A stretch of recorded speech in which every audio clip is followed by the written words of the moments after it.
కూడా అవసరం.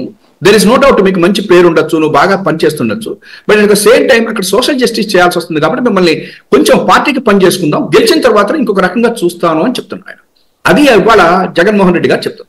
దాంట్లో కొంత వద్దు అనుకుని పక్కకి వెళ్ళిపోయేటువంటి వాళ్ళు ఉండొచ్చు. మీరు ఇందాక కొన్ని పేరు చెప్పారు, డెఫినెట్ గా వాళ్ళు పక్కకి వెళ్ళిపోయారు. వెళ్ళిపోయినంత మాత్రం నుంచి ఆయన ఏమి ఇదయ్యేటువంటి మనిషి కాదు, లేకపోతే ఏదో భయపడిపోయేటువంటి వ్యక్తి కాదు. కాకపోతే ఇవాళ మా పార్టీలోకి ఎందుకు వస్తున్నారు అదొక క్వశ్చన్.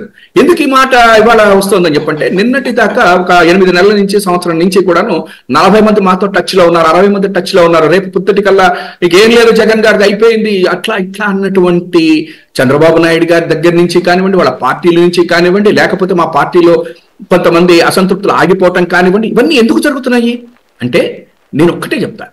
ఎస్, ఇప్పుడు ప్రజలు బయటకు వచ్చేసారు. నిన్న బొబ్బిలి సిద్ధం కానీ, దెందులూరు సిద్ధం కానివ్వండి, లేకపోతే నిన్న జరిగినటువంటి సిద్ధం కానివ్వండి, దీంతో జనాలకు అర్థమైపోయింది జగన్మోహన్ రెడ్డి గారి పక్కన ప్రజలు ఉన్నారు. ఈ టైంలో మనం కనుక పక్కకు పోతే రాజకీయంగా మనకి చరిత్ర ఉండదు, కాబట్టి బెస్ట్ జగన్మోహన్ రెడ్డి గారితో ఉందాము అనేటువంటిది ఇవాళ వచ్చేసింది. అందువల్ల మీకు ఏమవుతుందంటే ఇతర పార్టీల్లో వాళ్ళు కూడా డెఫినెట్ గా జగన్మోహన్ రెడ్డి గారి దగ్గరికి వచ్చేస్తారు. ఇవాళ చంద్రబాబు గారు ఏం చేశాడంటే, పొరపాటు ఏం చేశాడంటే, ఆయన తన పార్టీని సంస్థాగతంగా బలోపేతం చేసుకోకుండా, సంస్థాగతంగా తన యొక్క లీడర్షిప్ ఇప్పుడు ఉన్నటువంటి వాళ్ళతోటి లేకుండా 5 సంవత్సరాల నుంచి ఎంతసేపు కూడా వైఎస్ఆర్సీపీ నుంచి జాయిన్ అవుతారు, వాళ్ళకి సీట్లు ఇద్దాము, వాళ్ళందరూ వస్తారు అనుకుంటూనే కూర్చున్నాడు. దాంతో ఇవాళ ఆయనకి క్యాండిడేట్లు లేకపోవటం అనేటువంటిది ఒకటి. రెండోది, చంద్రబాబు నాయుడు గారి మీద ఇవాళ అక్కడ ఉన్నటువంటి నాయకత్వంలో ఒక రకమైనటువంటి భయం ఉంది. ఎందుకంటే ఈయన లీడర్షిప్ లేదు.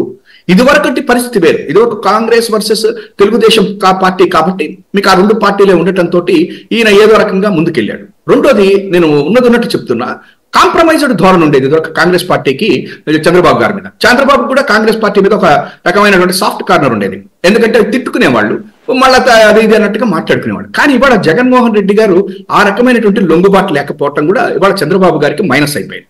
ఇంకొకటి ఏంటంటే, చంద్రబాబు గారి మీద ఇవాళ మనం నిలబడితే ఏమవుతుంది, అక్కడ చూస్తే మోడీ వస్తాడని సర్వేలు చెప్తున్నాయి, ఇక్కడ చూస్తే జగన్ గారు వస్తారని సర్వేలు చెప్తున్నాయి.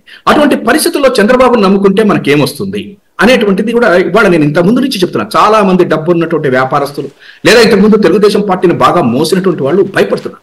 ఎందుకంటే చంద్రబాబు గారికి ఎప్పుడైతే పవన్ కళ్యాణ్ ఎంబడ తిరుగుతాం, ఇవాళ ఢిల్లీ చుట్టూటా తిరిగి భారతీయ జనతా పార్టీ ఎప్పుడు కనికరిస్తుందో, ఎప్పుడు వాళ్ళు డోర్లు తెరిస్తే తను వెళ్తానో అనేటువంటి పరిస్థితి ఉన్నప్పుడు నాయకుడి మీద ఒక రకమైనటువంటి విశ్వాసం తగ్గిపోయింది.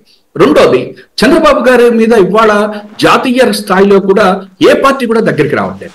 ఇటువంటి పరిస్థితుల్లో అసలు ఆ పార్టీలో ఎందుకు ఉండాలి, ఆ పార్టీలో ఉంటే ఉపయోగం ఏముంది, రేపు ఉదయం జగన్ గారు గెలుస్తారు కాబట్టి ఆయన పక్కన ఉంటే మనం డెఫినెట్ గా ఉన్నదన్నట్టు చెప్తున్నాం. వ్యాపారాలు ఉండొచ్చు, లేకపోతే ఇంకొకటి ఉండొచ్చు, రాజకీయంగా ఇంకొకటి ఉండొచ్చు, ఏమండి లేకపోతే మీరు తొక్కేస్తారని భయం అయ్యి ఉండొచ్చు. ఇప్పుడు తొక్కక్కర్లేదండి. ఏమవుతుందంటే